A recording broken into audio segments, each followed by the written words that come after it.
Ou seja, se descortina a possibilidade de um regramento flexível capaz de sofrer adaptações para melhor se adequar ao comportamento mais ou menos conforme ao direito de cada regulado.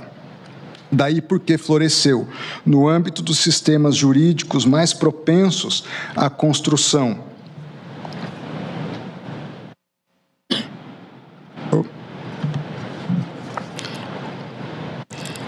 equipamento aqui falhou.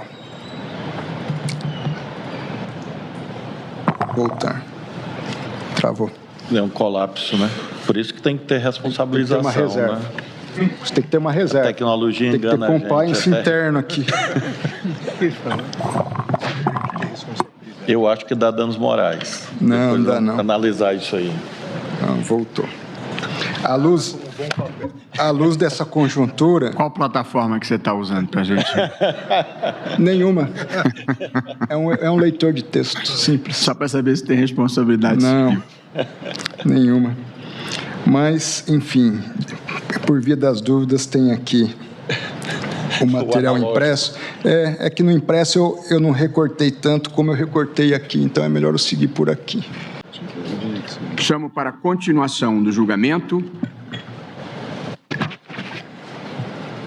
Recurso extraordinário 1.037.396, da relatoria do ministro Dias Toffoli, e o recurso extraordinário 1.057.258, da relatoria do ministro Luiz Fux.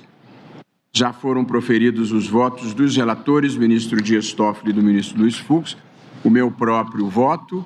Ontem já reproduzi o contexto todo, não há necessidade de revisitarmos isso.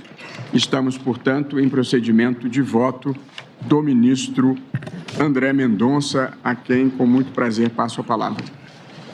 Agradeço, senhor presidente, minha saudação a Vossa Excelência, aos eminentes relatores, ministro Dias Toffoli, ministro Luiz Fux, também ministra Carmen Lúcia, em nome de quem cumprimento os demais ministros, ao vice-procurador-geral da República, aos advogados e advogadas que nos acompanham, aos estudantes e professores também já mencionados, senhoras e senhores. Senhor presidente, eu retomo o voto, portanto, no tópico concernente às distinções necessárias quanto aos provedores de aplicação da internet. E nesse ponto digo que, a par das considerações que já aduzi, que, por um lado, reconhecem a necessidade de se promover adaptações no paradigma jurídico dogmático, sobre o qual se alicerça a liberdade de expressão, e, por outro, apontam para a igual necessidade de preservação do núcleo fundamental e da posição preferencial que ostenta a liberdade fundamental de expressão e manifestação do pensamento, é preciso atentar para a adequada delimitação da abrangência do tema em discussão. Procedimentos adequados para a sua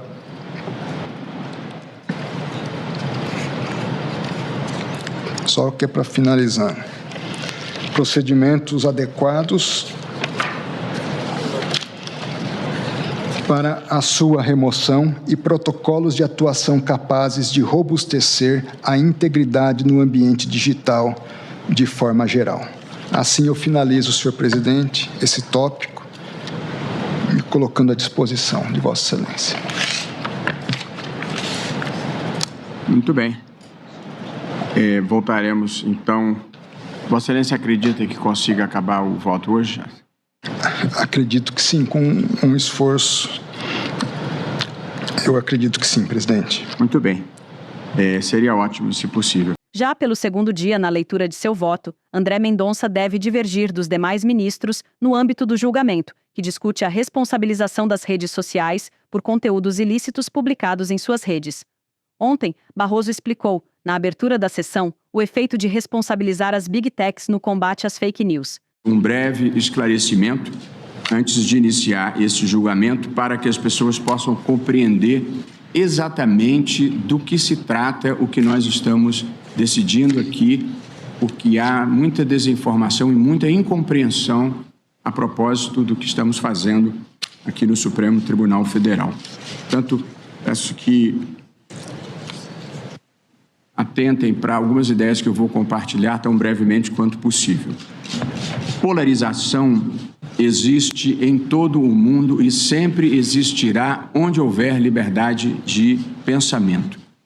Quem acompanha a história sabe disso. Na Revolução Francesa, desde o início, já havia à direita os que defendiam mais poderes para o monarca e à esquerda os que defendiam menos poderes para o monarca. Nos Estados Unidos, já na sucessão do George Washington, havia os federalistas do John Adams que queriam mais poder para o governo federal e os republicanos que queriam mais poder para os estados. Portanto, sempre haverá polarização de ideias em democracias e é bom que seja assim. Porém, a polarização deve ser entre ideias contrapostas. Não pode ser entre os que têm boa fé e os que agem de má fé. Portanto, quero esclarecer a todas as pessoas de boa fé o que nós estamos decidindo aqui. Num regime de separação de poderes, como é no Brasil, como é a democracia brasileira, é o legislativo que legisla, é o legislativo que cria as leis, que cria o direito positivo. O executivo aplica essas leis e presta os serviços públicos. E o judiciário aplica a lei contenciosamente, ou seja, aplica a lei para solucionar litígios que são trazidos pelas partes perante o poder judiciário. Pois é exatamente isso que nós estamos fazendo aqui, decidindo casos concretos em que surgiram litígios, pessoas que se sentiram lesadas nos seus direitos e que procuraram o judiciário em busca de reparação. O judiciário não está legislando e muito menos regulando em caráter geral, abstrato e definitivo as plataformas digitais. Nós estamos julgando pretensões que chegaram ao tribunal por via de recursos. Vale dizer, ações foram propostas nas instâncias inferiores, houve decisões nas instâncias inferiores e recursos para o Supremo Tribunal Federal. No Brasil, para quem não tenha essa informação, um tribunal não tem a possibilidade de dizer esse tema é muito complexo, esse tema é muito difícil, muito divisivo, vai trazer chateação, vamos contrariar muita gente. É mais do que razoável identificar a dificuldade que possuímos em discernir notícias falsas das verdadeiras. Na verdade, se trata de dificuldade em estabelecer o que seja a própria verdade. Essas constatações suscitam a potencial inadequação em se buscar solucionar problemas de grande relevância e complexidade social por meio de uma eventual força transformadora que a norma jurídica exerceria sobre a sociedade. Como já alertava William Graham Sumner, a legislação ou os caminhos da lei não conseguem alterar a prática social. A legislação é incapaz de criar costumes.